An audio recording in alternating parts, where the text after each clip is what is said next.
सुप्रभात बच्चों। आज हम पढ़ेंगे कक्षा 7 का पाठ 11 रहीम के दोहे। पहले हम पाठ के बारे में बात कर लेते हैं। प्रस्तुत पाठ में रहीम के नीतिगत दोहे दिए गए हैं। ये दोहे जीवन की वास्तविकता का परिचय तो देते ही हैं, साथ ही प्रेम, त्याग और प्रत्येक परिस्थिति में जीने की प्रेरणा भी देते हैं। इन दोहों में रहीम ने कहा है कि धन रहने पर तो बहुत से लोग मित्र बनते हैं, लेकिन विपत्ति के समय साथ देने वाला ही सच्चा मित्र होता है।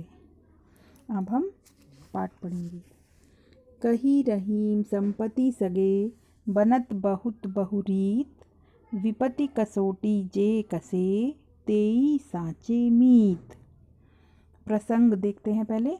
प्रस्तुत दोहा हमारी पाठ्य पुस्तक वसंत भाग 2 में संकलित रहीम के दोहे नामक पाठ से लिया गया है। इसकी रचना रहीम ने की है।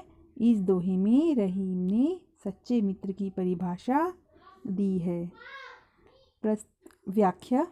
प्रस्तुत दोहे में रहीम कहते हैं, जब धन दौलत साथ होता है तो बहुत से लोग बहुत तरीक़ों से हमारे हितैषी बन जाते हैं। हितैषी यानी कि हमारा भला चाहने वाले, हमारे मित्र बन जाते हैं। लेकिन सच्चा मित्र वही है जो विपत्ति की कसौटी पर खरा उतरता है, अर्थात दुख दरिद्रता में भी हमारा साथ निभाता है। अगला दोहा देखते हैं। जाल परे जल जात बही, तजी मीनन को मुँह, रहीमन मछली नीर को, तऊ न छाड़ती छो। इस दोहे में रहीम दाजी कहते हैं कि जाल में मछली के फंसते ही पानी उसका मुंह छोड़कर बह जाता है। जाल परे जल जात बही यानी कि जाल पड़ने पर जल बाहर आ जाता है और मछली उसमें फंस जाती है, और जो जल होता है वो मछली का मुंह छोड़ देता है। रहीमन मछली नीर को, तऊ न छाड़ती छो। और लेकिन फिर भी जो मछली है वो अपने पानी के प्रति प्यार को नहीं छोड़ पाती, और यही प्रेम उसके मछली के प्राण ले लेता है। अगला देखते हैं। तरुवर फल नहीं खात है, सरवर पियत न पान, कही रहीम पर काज हित, संपत्ति सचहि सुजान। इस दोहे में रहीम दाजी कहते हैं कि वृक्ष कभी अपने फल नहीं खाते और ना ही सरोवर अपना पानी खुद पीता है। तरुवर फल नहीं खाते, तरुवर का अर्थ है वृक्ष।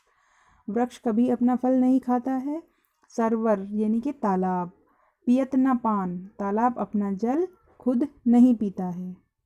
कही रहीम पर काज हित, संपत्ति सचहि सुजान। सुजान का अर्थ है सज्जन लोग। अर्थात सज्जन लोग की जो संपत्ति होती है वो परकाज हित, परकाज यानी कि दूसरों के हित के लिए प्रयोग की जाती है, ना कि अपने हित के लिए। अगला देखते हैं। थोथे बादर क्वार के, ज्यों रहीम गहरात, धनी पुरुष निर्धन भय, करे पाछली बात। रहीम दाजी कहते हैं, अश्विन माह में आकाश में छाने वाले बादलों की गरज खोखली होती है। यानी कि जो अश्विन का महीना होता है उसमें जो बादल छाते हैं आकाश में और वो गर्जना करते हैं, वो उनकी गर्जना झूठी होती है। यानी कि उस समय बारिश नहीं आती है, क्योंकि उसी प्रकार धनी पुरुष निर्धन भय, करे पाछली बात।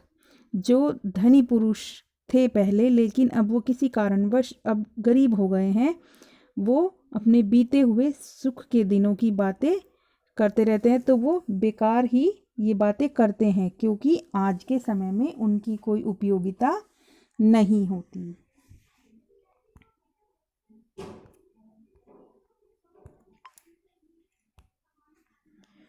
धरती की सी रीत है, शीत घाम और में, जैसी परी सो सही रहे, त्यों रहीम यह दे।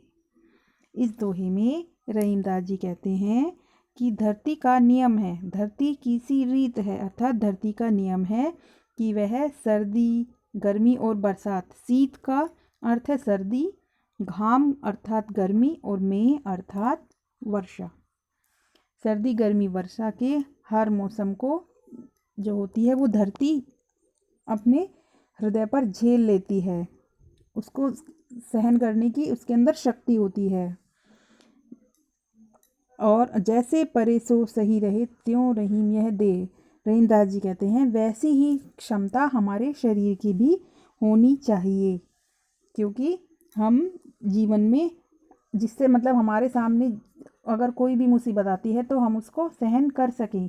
तो यहाँ पे धरती का उदाहरण दिया गया है आपके सामने कि जिस प्रकार धरती सर्दी गर्मी वर्षा सबको सहन कर लेती है,